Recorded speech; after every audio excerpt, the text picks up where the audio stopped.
Mari kita masuk di dalam doa. Tuhan, kami berdoa supaya Engkau memberkati perenungan pada malam hari ini. Berkati baik hamba-Mu yang akan menguraikan, menjelaskan, berkati setiap kami yang mendengarkan. Kami berdoa supaya berita, pesan yang ada di dalam kitab Keluaran ini bisa menjadi berkat bagi kami semua, bagi gereja-Mu. Dan kami tahu apa yang harus kami lakukan di dalam dunia ini selagi kami masih hidup. Terima kasih Tuhan, Kau memberkati saat-saat di depan ini. Tuhan yang memimpin, Tuhan berikan anugerah-Mu. Demi Yesus Kristus kami berdoa. Amin. Jadi saudara, ini kitab Kejadian itu sudah pernah kita bahas ya. Jadi saya nggak akan mengulangi lagi. Ada beberapa kitab dalam Perjanjian Baru yang kita sudah pernah bikin introduksinya. Jadi kita hari ini akan memulai dengan kitab Keluaran ya. Sekali lagi kitab Kejadian, saudara bisa search sendiri di YouTube itu. Kalau sudah search nama saya lalu ada di sana, kalau saya nggak salah ingat judulnya adalah pada mulanya gitu ya, pada mulanya, pokoknya ada pada mulanya gitu. Silakan mendengarkan introduksi kitab Kejadian di sana. Nah, kita hari ini akan masuk ke dalam kitab Keluaran. Jadi seperti kita sudah pernah mengatakan, ada kitab-kitab yang panjang dan ini indeed adalah kitab yang panjang. Itu sebetulnya ini sampai 3 kali pemahaman Alkitab juga masih bisa dijelaskan ya, karena ini kitab yang cukup padat, tapi karena kita memberikan batasan setiap kitab punya 1 kali pertemuan ya, regardless ini kitab yang panjang, kitab yang pendek, nabi besar, nabi kecil ya, surat yang panjang atau surat yang pendek, kita tetap 1 kali untuk 1 kitab atau 1 surat. Jadi hari ini pun kita akan membahas ini di dalam 1 kali pertemuan saja. Nah, kalau sudah membuka di dalam kitab Keluaran, ya ini sudah akan melihat buku ini secara kasar bisa dibagi menjadi 3 bagian, ya, 3 bagian besar.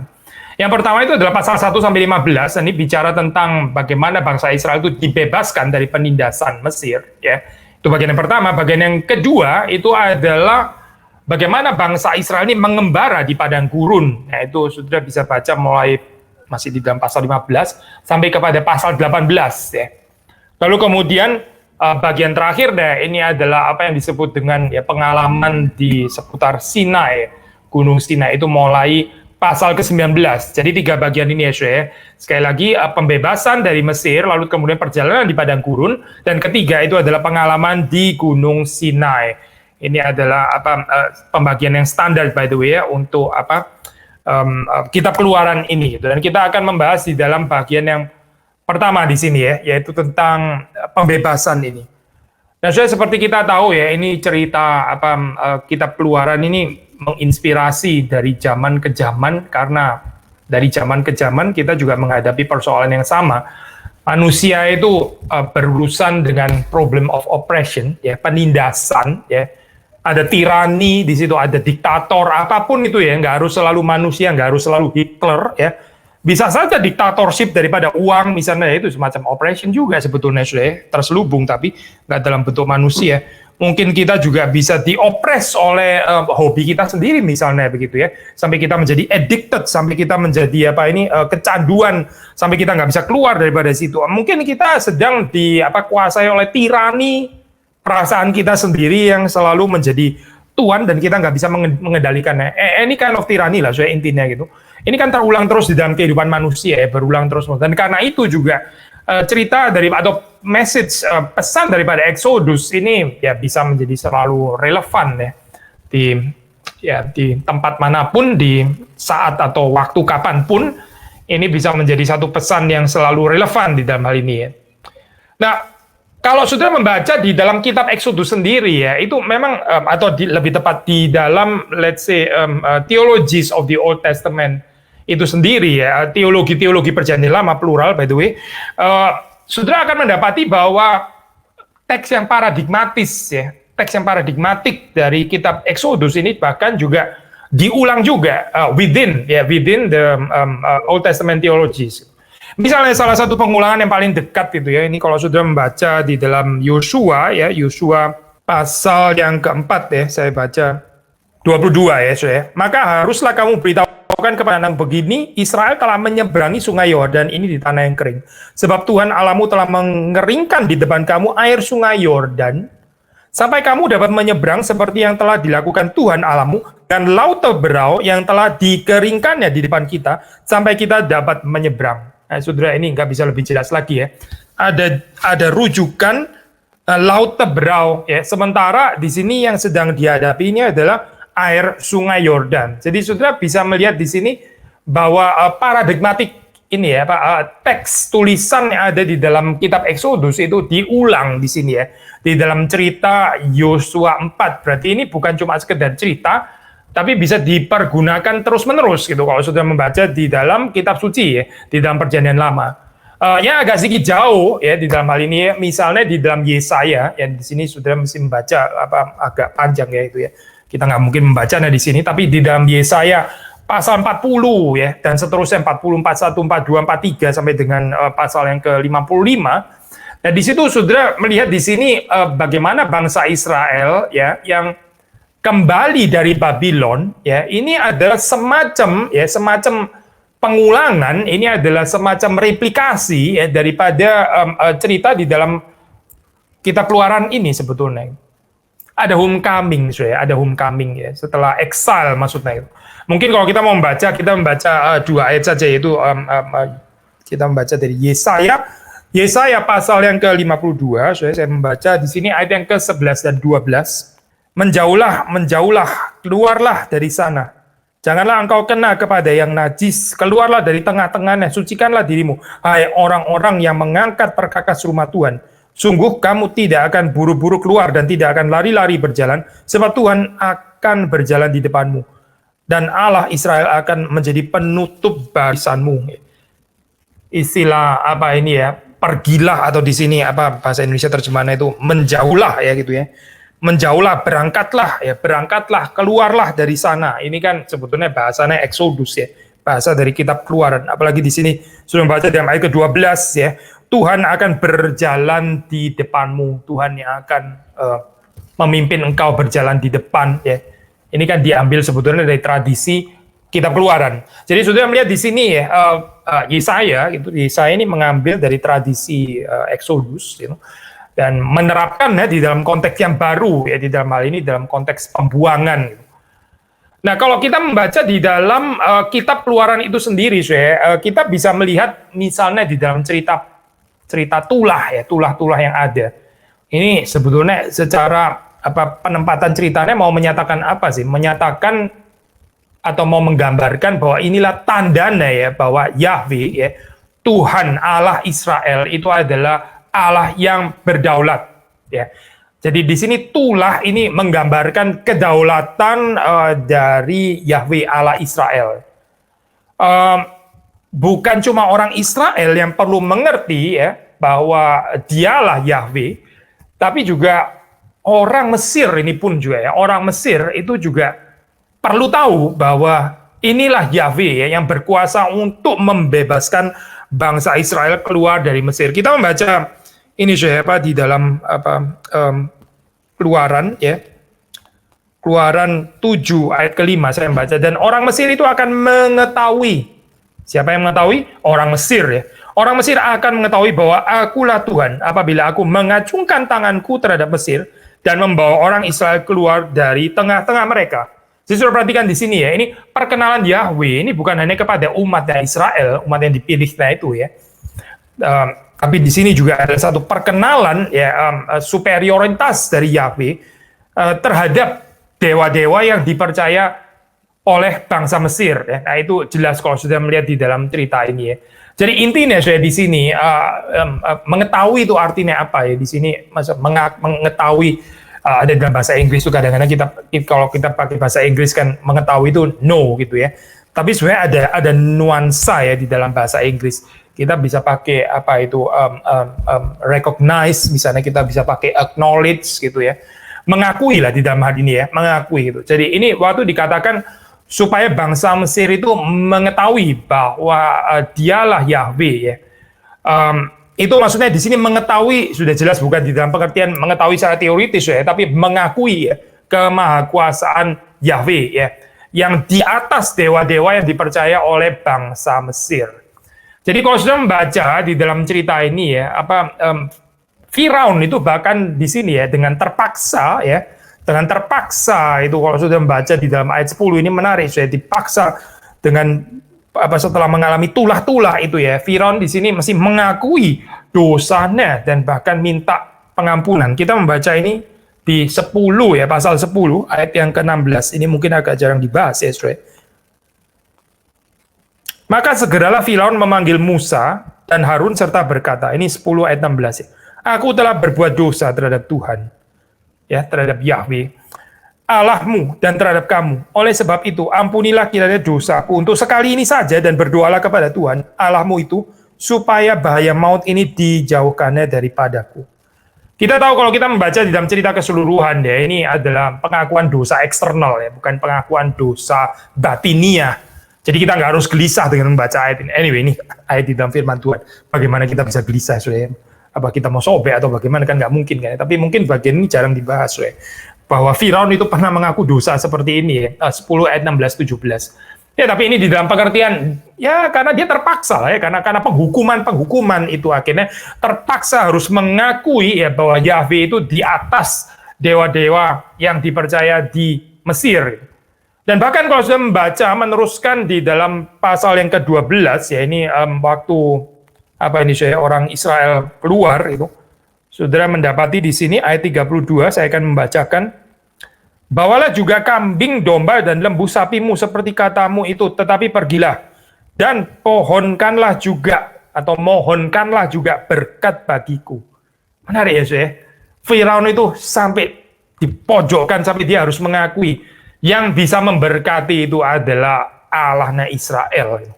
Allah Israel itulah yang sanggup untuk memberkati itu. Pohonkanlah juga berkat bagiku ya. Jadi di sini dia sendiri minta supaya dia diberkati, dan dia tahu yang bisa memberkati itu yaitu siapa? Yahweh, Allah Israel ya. Jadi Saudara lihat di sini Firaun ya sebagai musuh di dalam hal ini ya. Dia sendiri dipojokkan sampai di dalam keadaan seperti itu, sehingga harus mengakui sovereignty, harus mengakui kedaulatan Yahweh, Tuhan Allah Israel.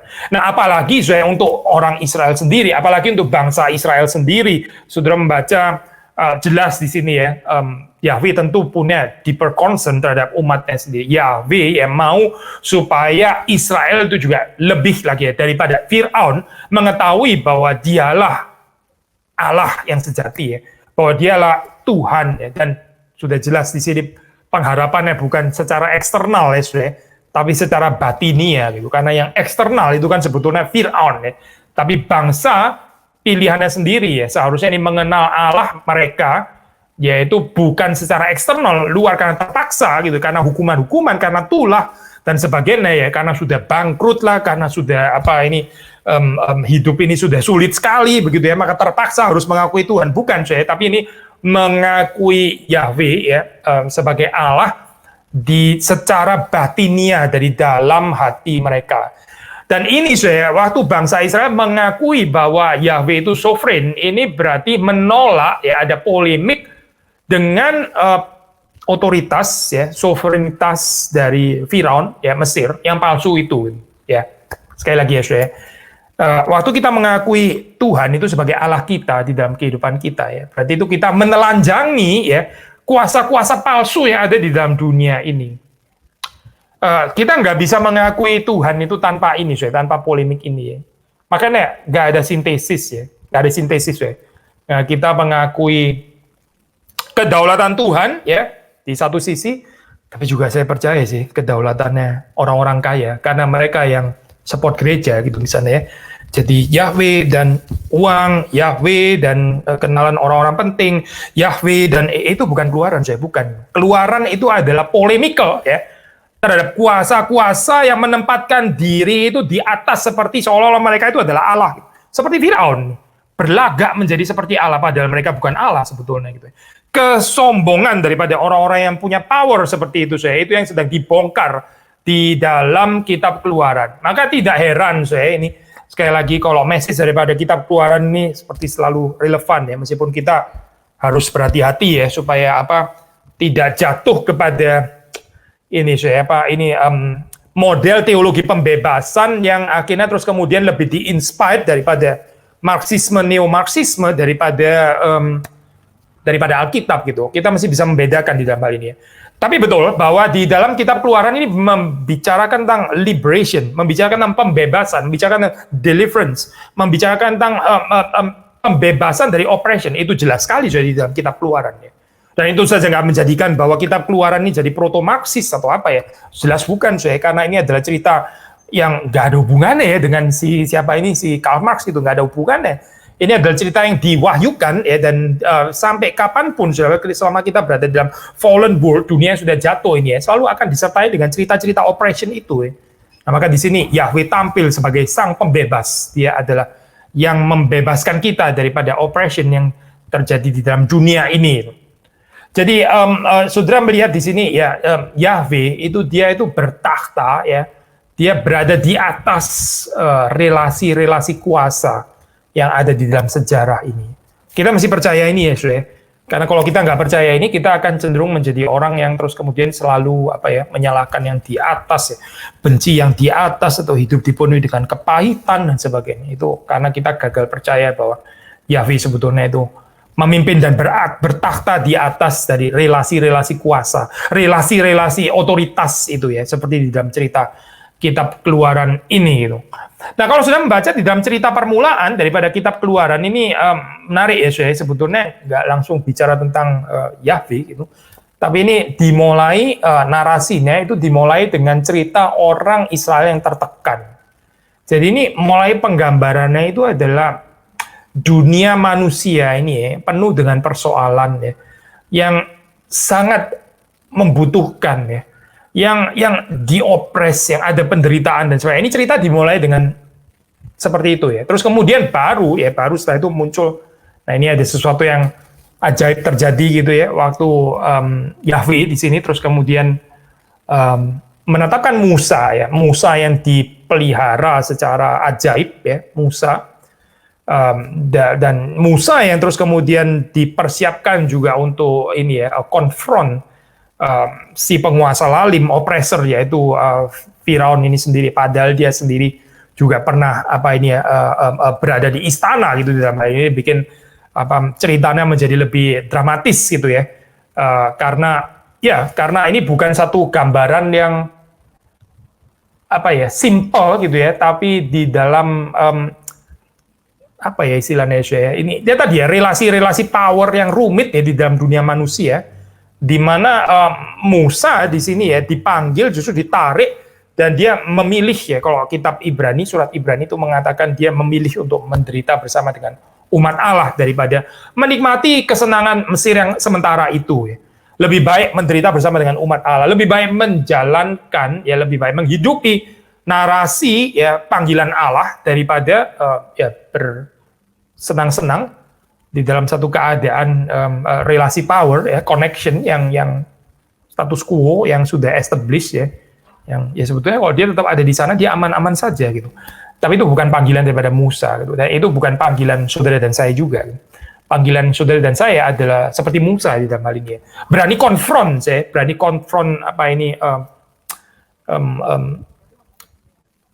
kuasa-kuasa atau jejaring kuasa yang memutlakkan dirinya itu ya. Saudara berani untuk menyatakan kebenaran dan bukan terhuyung-huyung takluk begitu saja karena kita mau cari aman dan sebagainya. Itu bukan kekristenan saya di dalam hal ini. So, saudara melihat di dalam cerita ini ya, panggilan daripada Musa, ini cerita providensia ilahi, bagaimana dia itu bisa akhirnya dirawat diasuh oleh ibunya sendiri. Jadi di sini ada rencana Allah yang terlihat dengan jelas ya di dalam cerita kitab Keluaran ini. Nah, kemudian ya setelah itu Musa ya di sini dia memberitakan tentang Yahweh ya. Dia memberitakan tentang Allah Israel ya di sini. Terus kemudian Allah Israel inilah ini Yahweh ya, ini sedang bersaing di sini ya. Di dalam satu persaingan bukan cuma dengan Firaun tapi juga dengan dewa-dewa Mesir ya. Siapa sebetulnya yang boleh mengontrol ya, nasibnya Israel? Siapa yang berhak sebetulnya itu untuk menentukan masa depan daripada bangsa Israel? Ya? Yahweh atau Firaun? Pertanyaan yang sama, akan diulang terus di dalam kehidupan kita. Gitu. Siapa yang akan boleh mengontrol kehidupan saudara dan saya? Tuhan, ya, atau kuasa uang misalnya, gitu. Atau ya dewa-dewa palsu yang lain. Yang mana sebetulnya yang boleh mengontrol? Yang boleh mengontrol itu Allah yang sejati atau Allah ciptaan kita?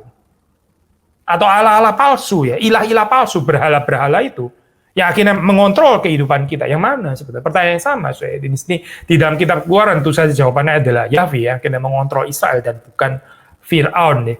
Jadi sudah membaca di dalam cerita ini ya, bagaimana Israel di dalam keadaannya yang opres itu ya, tertindas.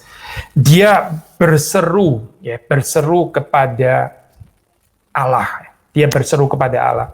Nah, ini kita khususnya ini di dalam tradisi reform ya, di dalam tradisi reform kan seperti saudara tahu kita kan ini sangat menekankan yang berinisiatif itu selalu adalah Allah kan, bukan manusia. Nggak mungkin manusia itu berinisiasi duluan. Terus kemudian baru Allah itu merespons ya. Termasuk juga sebetulnya di dalam cerita Exodus ini cukup jelas kok bahwa ini inisiasinya itu adalah tetap dari Allah begitu ya, dengan cerita bagaimana Musa dipeliharakan dan sebagainya. Cuma kalau sudah membaca ya di dalam hal ini ya, even waktu kita percaya ini ya, inisiasi ilahi dan sebagainya. Ini bukan berarti nggak memberikan tempat kepada yang tertindas itu untuk berseru kepada Allah. Sekali lagi ya, bukan berarti karena kita percaya Allah itu adalah Allah yang inisiatif, lalu terus kemudian kita menjadi yang pasif gitu ya, menunggu, nggak boleh berseru gitu ya, tunggu Tuhan panggil dulu, baru justru waktu kita bisa berseru itu sendiri juga adalah tanda dari panggilan Allah kan sebenarnya. Nah saudara kalau mau membandingkan ini misalnya dalam cerita yang terkenal itu ya, Prodigal Son itu kan anak yang bungsu gitu ya, kan akhirnya kembali kepada bapaknya gitu ya. Ini seperti dia inisiatif gitu ya, seperti ya dia nggak menunggu ayahnya itu menjemput dia, memang ayahnya memberikan space kepada dia gitu. Nah, kadang kita membaca di dalam bagian firman Tuhan, ada tempat-tempat ya, bagian-bagian tertentu yang tanpa bermaksud untuk ini ya, membuyarkan atau menggeser doktrin Allah yang berinisiatif itu, tapi memberikan tempat bahwa manusia juga harus berperan di dalam hal ini. Ya. Dan ini penting untuk iman Israel, karena sudah bisa membaca di sini waktu para budak-budak Israel ini berteriak ya di hadapan Tuhan ya.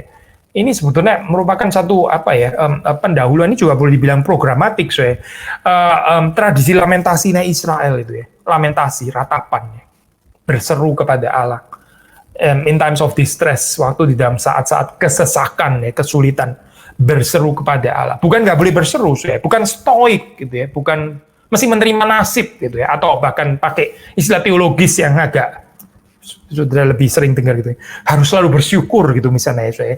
Kadang-kadang kalimat itu bisa keliru loh harus selalu bersyukur itu maksudnya apa gitu ya. Tentu saja benar kalau di dalam pengertian hidup itu nggak boleh bersungut-sungut gitu ya.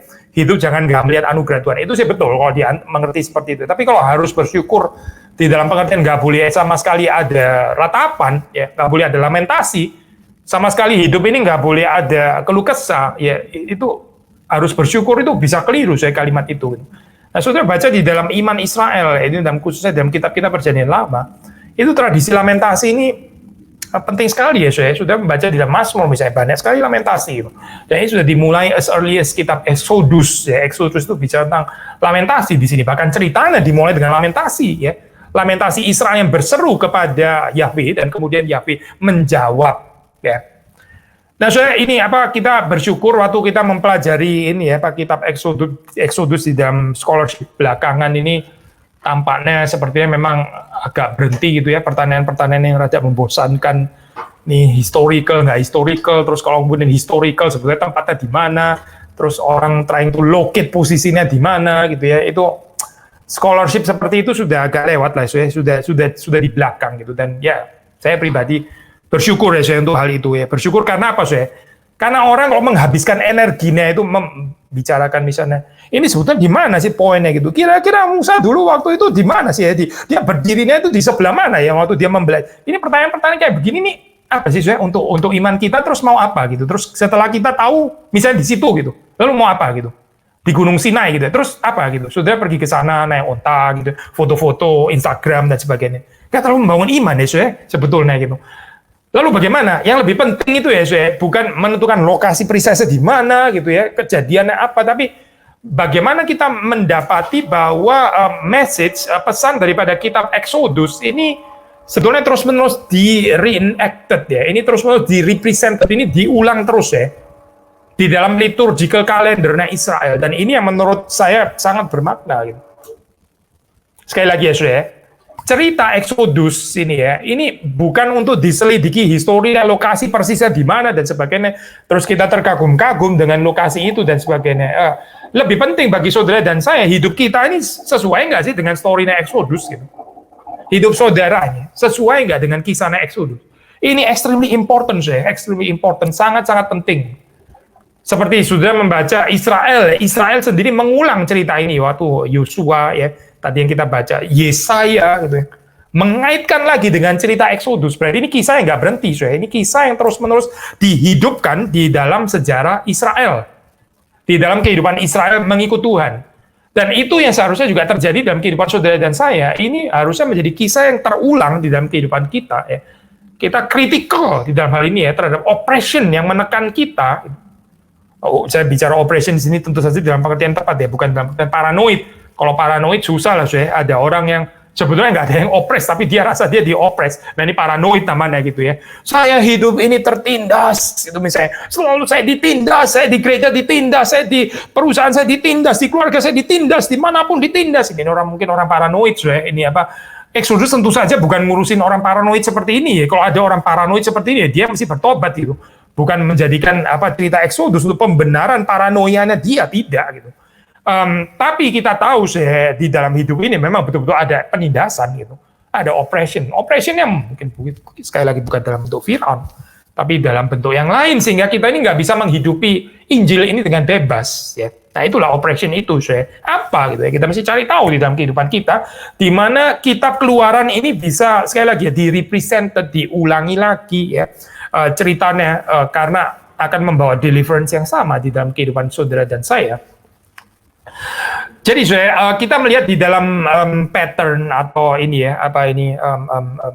ya, sequence di situ ada, pertama kan ini saudara membaca ada ratapan, ada teriakan gitu ya, teriakan daripada budak-budak Israel yang tertindas.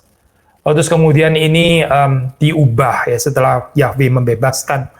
Ini diubah menjadi satu pujian yang memuliakan Allah. Pujian doksologis, ya. Ada celebration, ada perayaan, ya. Ada ucapan syukur.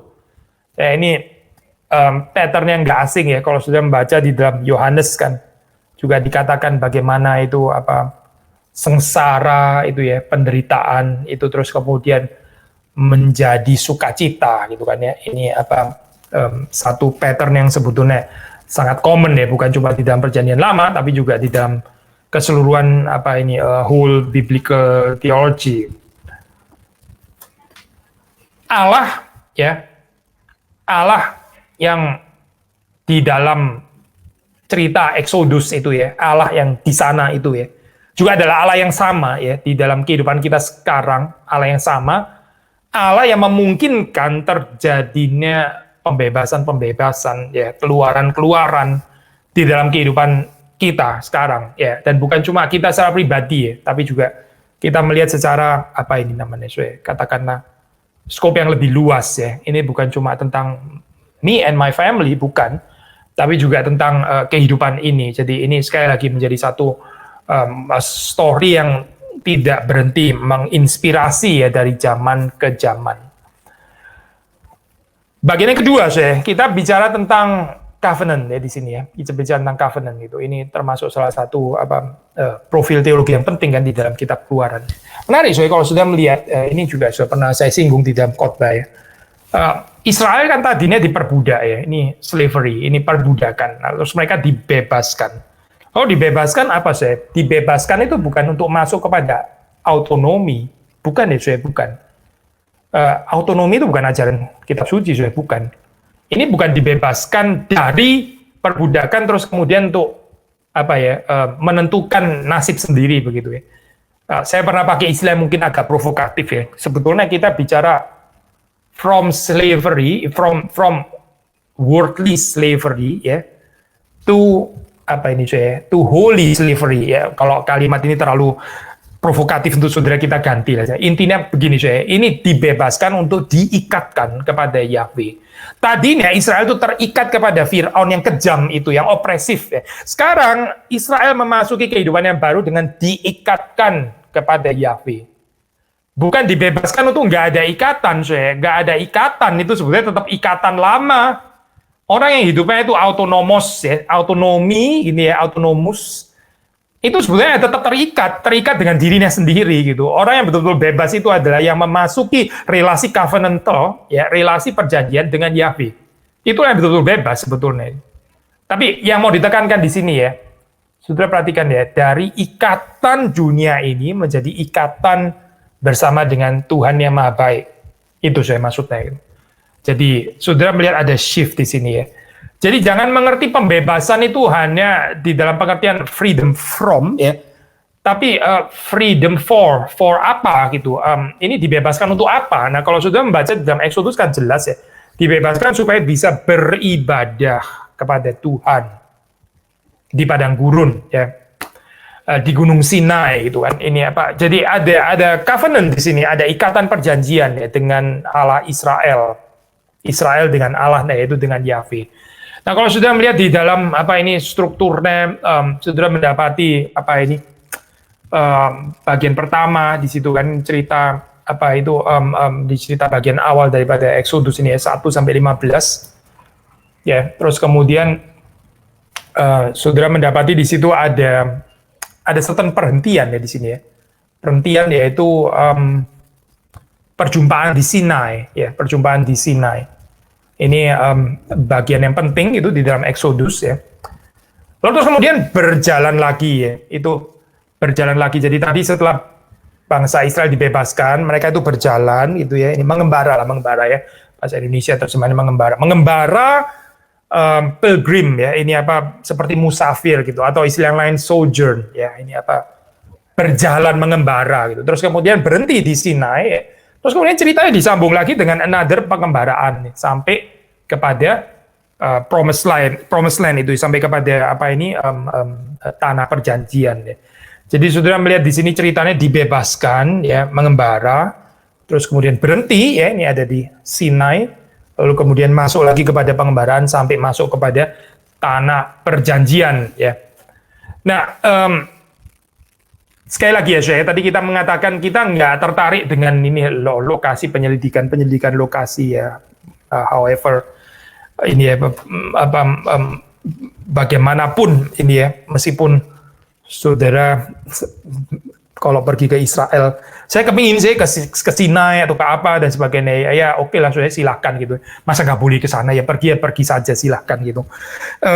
By the way agak bahaya ya saya pergi ke daerah sana gitu. Tapi kalau enggak juga enggak kenapa-kenapa gitu, karena yang penting itu bukan mengetahui geografi lokasinya itu ya. Tapi sekali lagi ini kisah Exodus ini apa, kisah keluaran ini apakah hidup di dalam kehidupan gereja ya, hidup di dalam kehidupan kita atau tidak? Ya, kita pergi ke Israel, tapi hidup di dalam dunia tetap merayakan oppression, ya sama saja saya. Mendingan nggak usah ke Israel gitu. Israel nggak nolong apa-apa di dalam hal ini gitu. Lebih baik kita bisa mengerti ini di dalam pengertian relasinya Israel dengan Yahweh ini loh. Sebetulnya bagaimana? Nah, yang ini saya adalah untuk semua orang. Pergi ke Israel itu nggak untuk semua orang gitu. Nggak semua orang bisa pergi. Nggak pergi juga nggak apa-apa juga gitu. Nggak akan sedikit pun mengurangi ini ya. Apa kita punya iman, pengharapan, kasih kepada Tuhan gitu. Tapi relasi Israel dengan Yahweh ini jangan kita tidak mempelajarinya. Kan sudah mendapati dalam cerita Exodus, di dalam cerita keluaran ya, berapa sering Israel itu memberontak. Berapa sering Israel itu ya nggak bisa submit ya. Mereka bersungut-sungut ya. By the way, istilah sungut-sungut itu dibedakan dengan keluh kesah ya. Keluh kesah, ratapan, lamentasi itu one thing. Tapi ini bukan sekedar bukan keluh kesah, ini sungut-sungut namanya ini ya. Di sungut-sungut itu ada jiwa pemberontakan sebetulnya di dalamnya. Nah, ini terjadi di dalam kehidupan Israel ya. Jadi di sisi Israel suka memberontak, di sisi Allah ya. Allah yang dengan sabarnya ya. Allah yang bermurah hati. Allah yang menopang kehidupan mereka ya. Tapi juga Allah yang bisa murka. Ini bukan Allah yang terus kemudian bisa diviktimisasi gitu ya. Allah itu merciful, betul ya. Allah panjang sabar, betul dikatakan seperti itu gitu. Allah itu panjang sabar, berlimpah kasih setianya dan seterusnya, atribut-atribut itu. Tapi Allah juga adalah Allah yang bisa murka, dan saudara membaca itu juga di dalam cerita kitab Keluaran. Orang yang relasi dengan Allah, itu relasinya hanya relasi Allah yang murah hati, sabar. Tapi nggak bisa ada pengertian dimensi aspek Allah yang murka, ya. Itu orang Kristen spoiled, spoiled. Seperti kalau saudara punya anak, ya. Saudara punya anak yang nggak bisa disinggung sedikit pun dengan saudara memarahi dia. Itu anak spoiled kan, betul kan ya? Kalau saudara punya anak, ini anak yang mesti dipuji-puji terus gitu ya, mesti dipeluk-peluk terus, dielus-elus terus gitu. Tapi begitu saudara marah, wah langsung dia banting-banting barang, langsung dia pukul-pukul, pecahin kaca dan sebagainya. Wah ini anak kurang ajar namanya gitu. Kenapa bisa ada anak seperti itu saya? Kan anak ini dispoiled ya, orang nggak bisa ditegur ya. Begitu ditegur itu tersinggung, begitu terekspos dengan kemarahan dia langsung nggak bisa take it ya. Kita nggak membaca gambaran Allah yang tidak bisa marah, sekali lagi ya. Kita tidak mendapatkan gambaran Allah yang tidak bisa marah di dalam Exodus ini. Bukan Allah yang nggak bisa marah. Gitu. Tapi Allah yang bisa marah ini at the same time dia juga adalah Allah yang penuh cinta kasih ya, Allah yang compassionate, yang mengampuni dan seterusnya. Apalagi yang kita bisa pelajari di dalam Keluaran ya, ini motif padang gurun misalnya, motif padang gurun. Nah ini penting sekali ya, kalau sudah membaca dalam kitab Injil itu Yesus berpuasa di padang gurun. Gitu ya. Sebetulnya ini adalah diambil dari tradisi Exodus ya, tradisi kitab Keluaran. Wilderness atau padang gurun itu menggambarkan apa sih? Ini menggambarkan satu keadaan ya, menggambarkan satu tempat di mana apa ya? Ini pendukung-pendukung kehidupan itu absen. Gitu. Ini menggambarkan satu tempat di mana resources yang kita perlukan ya untuk kehidupan ini, seperti apa sih? Seperti air gitu ya, seperti roti ya, daging ya, itu nggak ada gitu. Wilderness ya. Tapi justru di dalam keadaan, di dalam situasi, di dalam tempat yang seperti ini ya, Israel itu diundang untuk menyembah Tuhan. Jadi menyembah Tuhan bukan di dalam kelimpahan, tapi menyembah Tuhan di dalam kecukupan. Saya nggak mau pakai istilah kekurangan ya, karena Tuhan nggak membuat bangsa Israel kekurangan kok, tidak gitu. Ada kecukupan, ada mana yang disediakan ya, ada pemeliharaan Tuhan, gitu. Air juga disediakan. Gitu.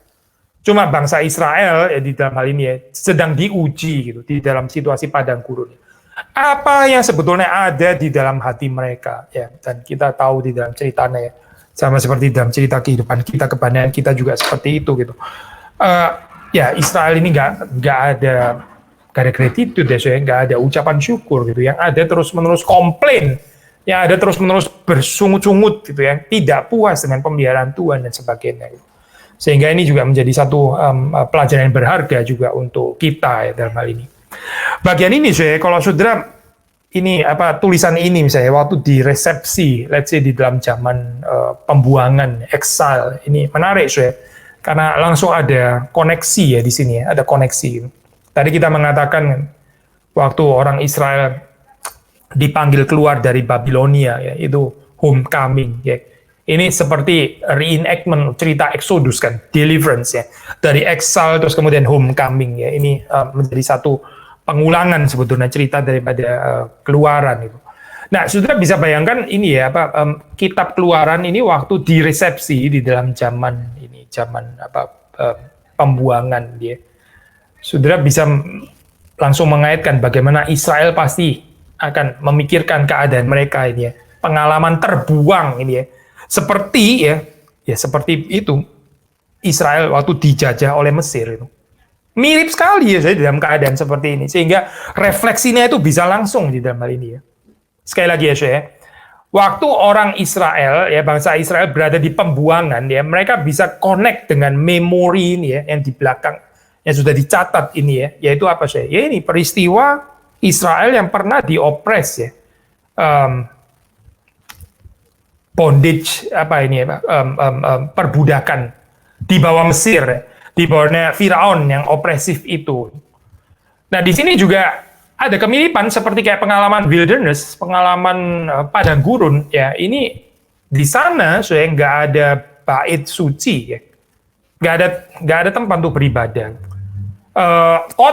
Kota sih ada ya, kotanya orang asing tapi bukan Yerusalem, bukan kotanya orang Israel, bukan kota yang dibangun oleh Israel, tapi ini kota asing, kotanya orang yang tidak mengenal Tuhan. Lalu juga tanpa kerajaan, namanya aja ini kok apa tertawan gitu kan, tertawan terbuang. Ini kingdom itu collapse gitu. Ini bukan saja terpecah dua ya, kerajaan utara selatan, tapi ini lebih daripada itu sudah betul-betul hancur ya ini apa kerajaan itu ya.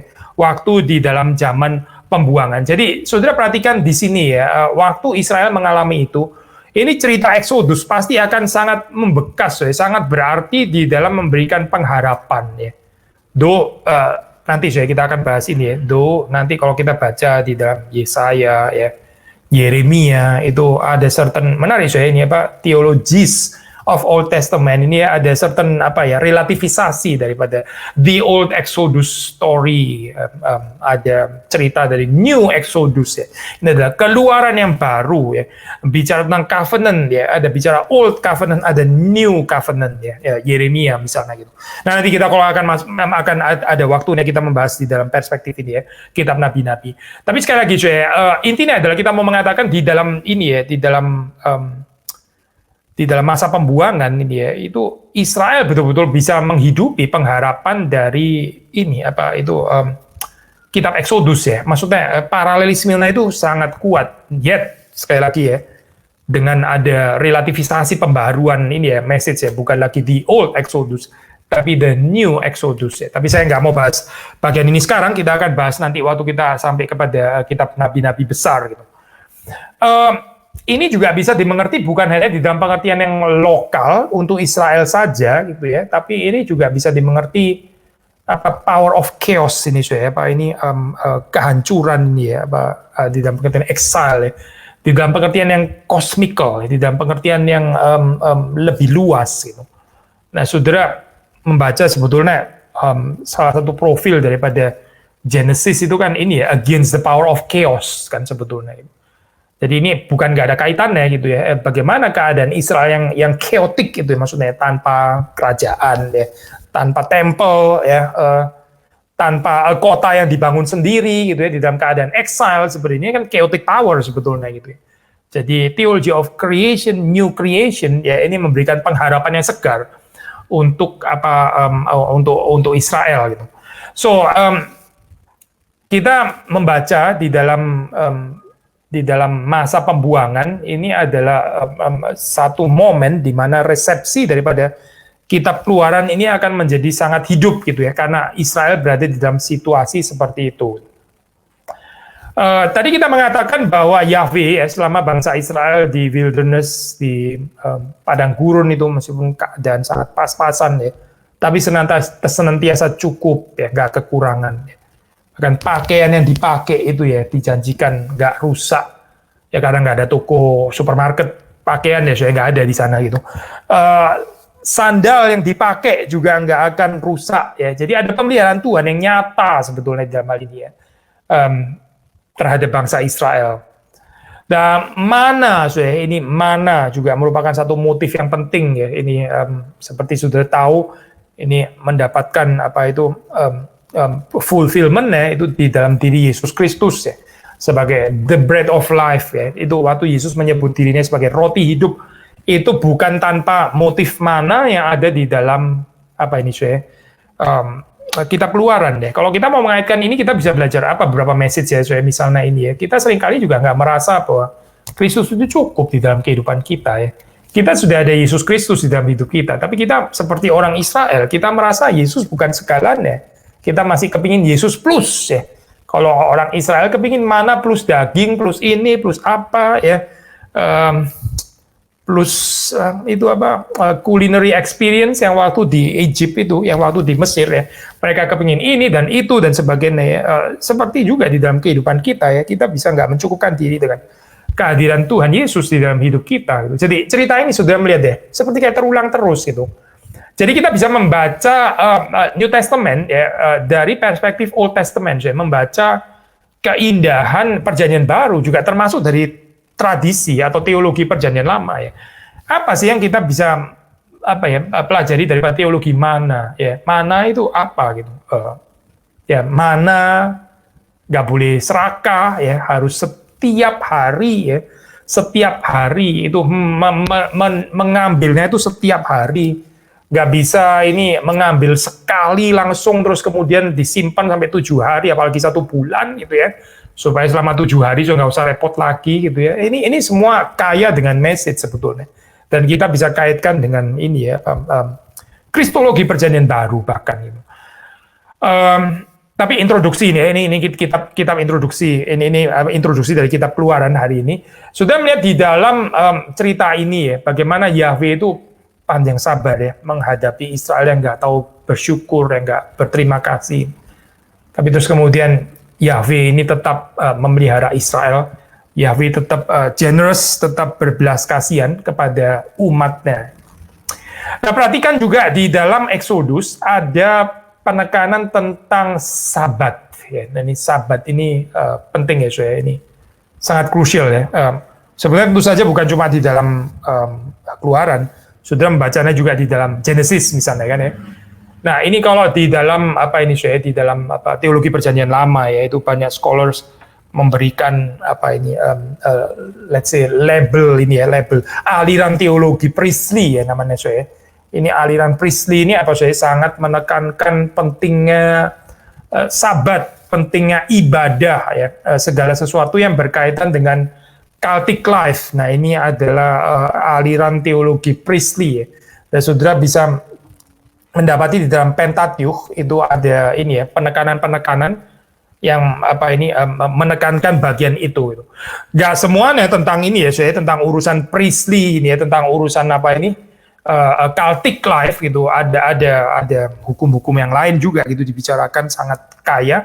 Tapi ini definitely merupakan salah satu teologi yang penting ya, di dalam Pentateuch dan termasuk juga di dalam kitab Exodus. Jadi saudara membaca covenant tadi ya, covenant itu ada ikatan antara Yahweh dan Israel ya. Dari sisi Yahweh itu memberikan dirinya untuk menjadi Allah Israel, dan Israel itu dipanggil untuk menjadi umatnya ya. Jadi di sini ada timbal balik di situ. Ada susah ya terjemahan bahasa Indonesia ya. Saya kalau dalam bahasa Inggris saya pakai istilah the making of covenant ya. Ini membuat perjanjian, mungkin istilah membuat kali ya, mengikat perjanjian dengan dengan Yahweh memberikan perintah-perintahnya ya. Yahweh memberitahukan kehendaknya, perintah-perintahnya untuk ditaati oleh bangsa Israel ini ya, sehingga terjadilah ikatan perjanjian tersebut gitu. Nah, di dalam hal ini yang penting itu adalah ini ya, perikop Sinai itu kalau sudah membaca di dalam Exodus ini adalah ya seputar pasal 19, 20, 21, 22, 23 dan 24 ya. Ini bicara tentang perikop Sinai ya. Sudah membaca di situ bagaimana di sini ada proklamasi daripada perintah-perintah ya, perintah-perintah Yahweh itu ya. Yang paling crystallize yaitu di dalam Decalogue ya, Ten Commandments ini. Lalu kemudian bagaimana Israel itu berjanji di dalam hal ini ya untuk setia ya melakukan apa yang diperintahkan oleh Yahweh kepada Israel. Nah, di situ kita bisa melihat di sini bahwa Torah di sini ya, di dalam pengertian yang sempit itu nggak bisa dipisahkan dari theology of covenant ya. Sekali lagi ya, Torah itu nggak bisa dipisahkan daripada theology of covenant. Ya, dulu saya di dalam scholarship yang ya menurut saya sudah agak lewat sih. Orang suka mencari center teologi dari Perjanjian Lama atau even the whole Bible, Perjanjian Lama, Perjanjian Baru gitu ya.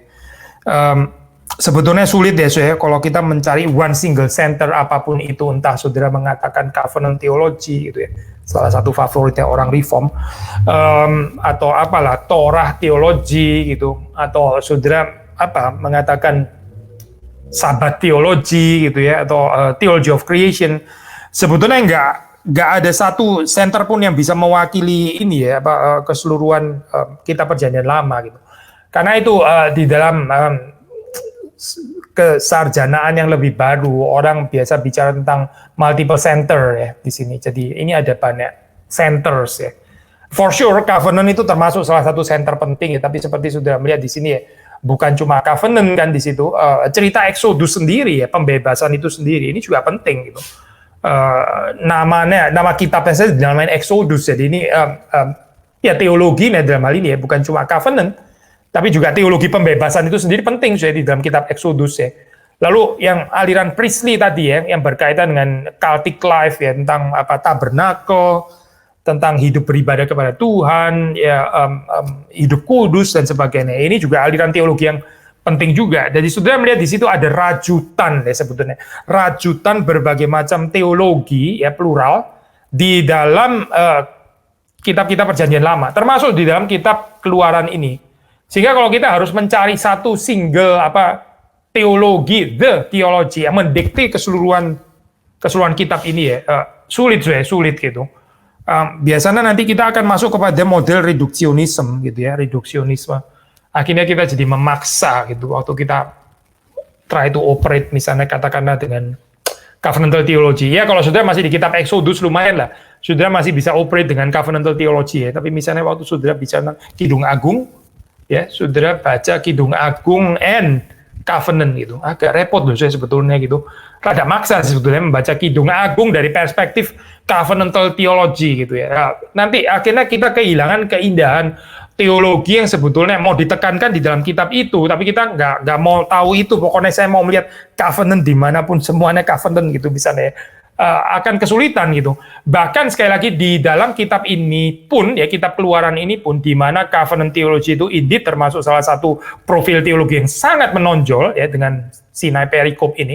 Tapi ini juga bukan satu-satunya theological profile ya yang dinyatakan di dalam kitab Keluaran. Tentang ini misalnya saya hukum ya yang menjaga relasi ya berbagai macam orang hidup di tempat yang sama ya. Ini Brueggemann misalnya dia mengatakan ini ya konsep ini ada concern ya untuk melimit debt slavery ya. Ya itu sudah bisa membaca di dalam 21 ya, 21. Kita baca sedikit saja ya, 21 ayat 1 sampai 11 ya. Ini ada peraturan-peraturan ya tentang hak budak Ibrani. Peraturan-peraturan yang harus kau bawa ke depan mereka apabila engkau membeli seorang budak Ibrani, maka haruslah ia bekerja padamu 6 tahun lamanya, tetapi pada tahun yang ke-7 ia diizinkan keluar sebagai orang merdeka dengan tidak membayar tebusan apa-apa. Jika ia datang seorang diri saja, maka keluar pun ia seorang diri. Jika ia mempunyai istri, maka istrinya itu diizinkan keluar bersama-sama dengan dia, dan seterusnya. Sudah baca sendiri ya, 4, 5, 6, dan seterusnya. Jadi sudah mendapati regulasi-regulasi seperti ini ya, ini banyak di dalam kitab Keluaran gitu. Mau menjaga apa sih? Menjaga ini loh berbagai macam kelompok ini ya, yang hidup di tempat yang sama gitu ya. Ini hidup sebagai komunitas ini ya. Hubungannya itu harus adalah hubungan sesama neighbor, hubungan sesama ya. Bahasa Indonesia bagus ya, pakai istilah sesama gitu. Meskipun lain tapi sesama gitu. Meskipun tetangga tapi ini fellow human beings, ini sesama manusia sebetulnya gitu. Jadi regulasi-regulasi seperti ini ya, saudara kalau mendapati itu ya diatur gitu, diatur cukup detail ya sebetulnya. Ini di dalam hukum yang ada di dalam kitab Keluaran. Jadi boleh ada transaksi ekonomis, silakan gitu ya. Tapi ini transaksi ekonomis harus menjadi transaksi antar sesama ya, transaksi antar sesama ya. Jangan lagi mengulangi seperti cerita ini Firaun yang menindas ya. Transaksinya transaksi antara penindas dan budak yang ditindas. Jangan. Ini cerita yang sudah lewat, ini cerita lama gitu. Exodus itu membebaskan kita daripada cerita itu. Kalau nggak boleh ada transaksi ekonomis ya nggak mungkin lah, ini nggak livable gitu ya, nggak bisa dihidupi gitu. Silakan ada transaksi ekonomis, tapi transaksi ekonomis di mana kita melihat satu dengan yang lain itu sebagai sesama manusia. Nah, itu yang sangat ditekankan di sini ya. Kalau sudah melihat di dalam Keluaran 21 ini ya. Nah, bagaimana dengan ini saya dengan apa itu dengan Yahweh sendiri gitu. Tadi kita mengatakan kalimat ini ya. Kalau kita hanya mengerti Yahweh itu sebagai yang panjang sabar, merciful, compassionate, tapi kita nggak mau gambaran Allah yang murka, kita belum mengenal Allah yang di dalam kitab Keluaran. Itu bukan Allah di kitab Keluaran saya, meskipun kalau saudara apa ini ya, baca termasuk yang di terakhir itu saya film Exodus yang paling terakhir ini ya, tahun berapa saya lupa gitu. Ya penggambarannya jadi bisa lain lagi gitu ya, penggambaran yang ya rada distorted sih menurut saya gitu, gambaran Allah yang seperti itu gitu. Tapi kalau kita mau mengenal gambarannya sesungguhnya, tentu saja kita baca inilah, baca kitab Keluaran saja gitu. Sebetulnya gambarannya seperti apa. Nah, saudara akan mendapati di situ konsisten di sini ya, atau koheren ya. Di satu sisi, saudara mendapati ini Allah yang peduli kepada yang tertindas ya, Allah yang compassionate kepada orang-orang yang tidak berdaya ya, yang nggak bisa menolong dirinya sendiri. Tapi di sisi yang lain ya, dia juga menuntut ketaatan yang mutlak dari umatnya. Nah, dua ini ya kalau dari pandangan dunia seringkali seperti kayak dianggap nggak kompatibel ya. Saudara mengerti kan maksudnya ya? Kalau Allah compassionate ya, dia jangan absolutism kayak begitu gitu kan ya. Absolutism itu Firaun gitu. Firaun itu absolutism, nggak ada compassionate. Everything yang absolutis itu nggak ada compassion gitu kan ya. Lalu terus kalau yang compassion bagaimana? Ya nggak boleh absolut gitu kan ya. Kita nggak boleh ini menuntut secara absolut seperti itu. Tapi saudara akan keliru kalau mendapati ini ya mendapati gambaran seperti ini gitu. Maksudnya menciptakan gambaran seperti ini. Cuma mau satu sisi saja gitu. Tadi sama seperti Allah yang compassionate, merciful, tapi Allah yang nggak boleh murka. The fact bahwa Allah itu boleh murka karena dia punya certain saya pinjam istilahnya Brueggemann lagi ya. Dia ada theological moral absolutism, ada theological moral absolutism, and ya juga compassion on the other side ya. Jadi ini ya bekerja bersama-sama, kita nggak bisa cuma mendapat satu saja gitu. Compassionate God yang nggak ada tuntutan absolut gitu ya, misalnya gitu ya, semuanya pengertian ya. Atau gambaran absolutism yang terus kemudian nggak ada compassionate ya, jelas juga bukan Allah di dalam kitab Keluaran itu. Jadi sudah melihat ini ya, bangsa Israel ini menghidupi pengenalan akan Allah ya yang let's say quasi tensional ini ya, paradoxically tensional di dalam hal ini gitu ya. Mungkin karena keberdosaan kita, jadi kita melihat ini jadi ada seperti tension gitu, tapi sebetulnya ini adalah Allah yang diperkenalkan di dalam kitab Keluaran. Lalu apalagi kita melihat sekali lagi tadi kita mengatakan ini ya, ada aliran Priestley itu yang sangat menekankan kehadiran Allah ya, ini theology of presence. The theology of presence banyak berurusan dengan bagaimana Yahweh ini adalah Allah yang berbeda dengan Allah-Allah dari bangsa lain ya. Karena apa? Karena Allah Israel ini tinggal bersama dengan umatnya. Nah, di sini kita masuk kepada teologi tabernakel ini ya. Jadi kalau sudah melihat di sini Musa itu bukan hanya mediator yang akan menyampaikan Torah yang diterima dari Yahweh, tapi Musa ini juga semacam guarantor ya, semacam penjamin bahwa atau pendoa syafaat gitu ya, bahwa Yahweh ini akan hadir di tengah-tengah Israel. Yahweh ini akan berjalan bersama dengan Israel. Nah, saudara membaca di dalam cerita itu kan, ini cerita kejatuhan ini Pak. Golden calf di situ kan nyaris ya ini ya, hampir Yahweh nggak mau memimpin lagi, terus kemudian Musa menengahi, Musa bersyafaat minta Yahweh untuk kembali berjalan bersama dengan umatnya. Gitu. Nah ini sudah melihat di sini ada penekanan theology of presence ya, yang sangat penting juga di dalam kitab Keluaran ya. Nah, menarik salah satu resepsi yang kuat itu sekali lagi kan di dalam zaman exile. Justru waktu nggak ada temple ya, ini mereka sangat mengerti gitu apa artinya the presence of God yang nggak bersama dengan mereka lagi ya. Menarik ya, ini seperti perkataan klasik seringkali mengatakan kita nggak akan betul-betul menghargai sampai kita kehilangan gitu ya. Dan ini holds true waktu kita ya bicara di sini dalam zaman exile. Ini kan bicara absence sebetulnya di situ karena pembuangan kan exile ya. Tapi justru ya di dalam saat seperti inilah ya mereka begitu giat untuk menghayati ya ini teologi Exodus ini salah satu momen penting di dalam kehidupan Israel.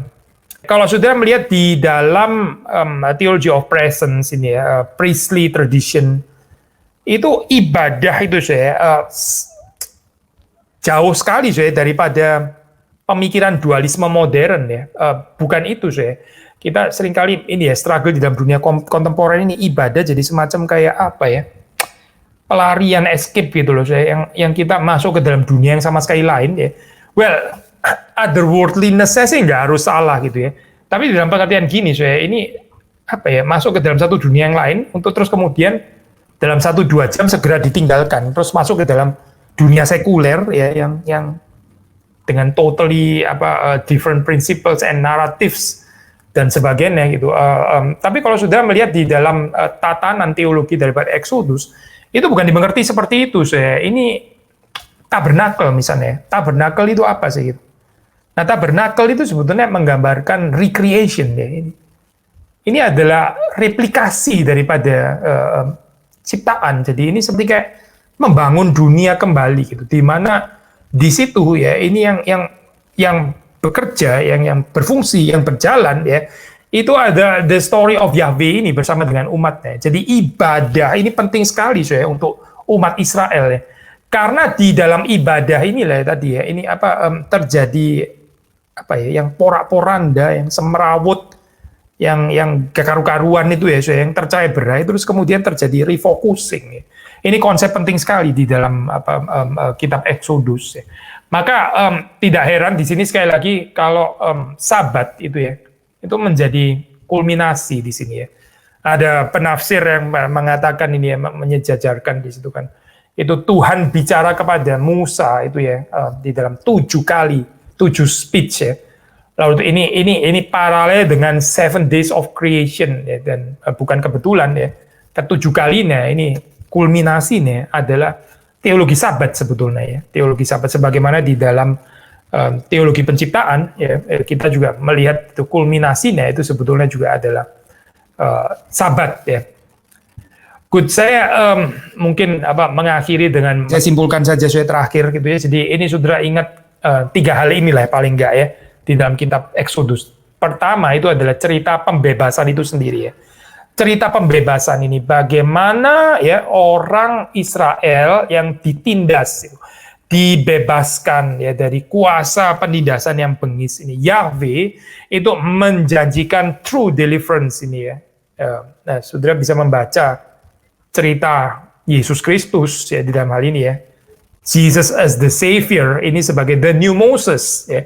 Dan keselamatan yang dihadirkan itu juga adalah new Exodus ya. Kalau saudara membaca di dalam Matius misalnya ya, ini profil teologi itu kan kuat sekali. Jadi ini adalah bagaimana manusia yang di dalam kehidupan ini banyak oppression yang dialami, entah dia sadar atau nggak sadar ya.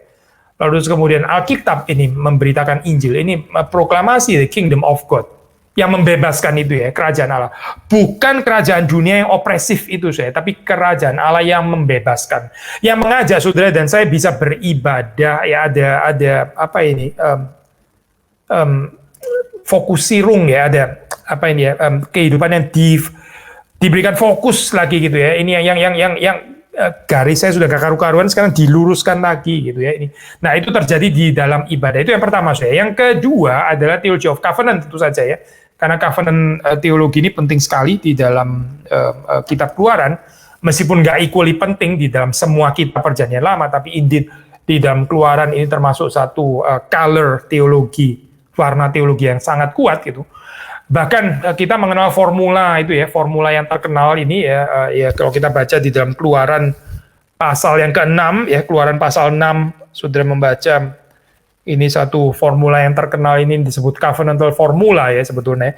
6 ayat yang ke-7 saya bacakan ya. Aku akan mengangkat kamu menjadi umatku dan aku akan menjadi Allahmu. supaya kamu mengetahui bahwa akulah Tuhan Allahmu yang membebaskan kamu dari kerja paksa orang Mesir. Menarik ya saya di sini sudah melihat di dalam satu ayat ini ya saya, ini ada dua teologi besar sedang disintese gitu, sedang digabungkan gitu. Satu tentang deliverance ya, kan di sini bicara tentang akulah Tuhan Allahmu yang membebaskan kamu dari kerja paksa orang Mesir. Nah ini terus kemudian dikaitkan dengan theology of covenant ya. Jadi Tuhan membebaskan ya umat pilihannya supaya umat pilihannya ini sekarang diikatkan ya, diikat perjanjian dengan Dia sendiri. Nah ini adalah cerita kehidupan Kristen juga sebetulnya ya, yang kita terima juga dari pengajaran kita perjanjian lama. Nah Tuhan itu di sini menghadirkan ya ini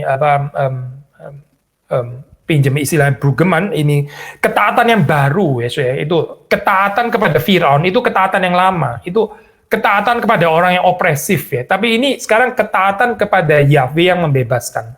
Sekali lagi ya, bukan tanpa ketaatan saya, bukan tanpa ketaatan, tetap dengan ketaatan, tapi ini bicara tentang ketaatan yang baru ya, yang diikat di Gunung Sinai itu ya. Dan ini bicara tentang pemerintahan yang baru ya. Firaun itu pemerintahan yang lama, pemerintahan yang kejam. Yahweh ini adalah pemerintahan yang baik ya. Jadi di sini sudah melihat misalnya termasuk di dalam ayat-ayat yang tadi kita baca ya, mengatur sampai sedemikian detail ya, sehingga budak ya itu tidak diopres, kalaupun masih ada ya kehidupannya seperti itu ya, itu jangan sampai di-abuse ya, karena cerita abusive seperti itu sudah lewat, itu belong to the old story ya, itu sudah diselesaikan di dalam Exodus. Yang ketiga dari pertama kita bicara tentang ini ya, pembebasan itu sendiri, kedua adalah teologi perjanjian atau covenant, yang ketiga kita bicara theology of presence. Nah ini khususnya di dalam aliran priestly tadi ya.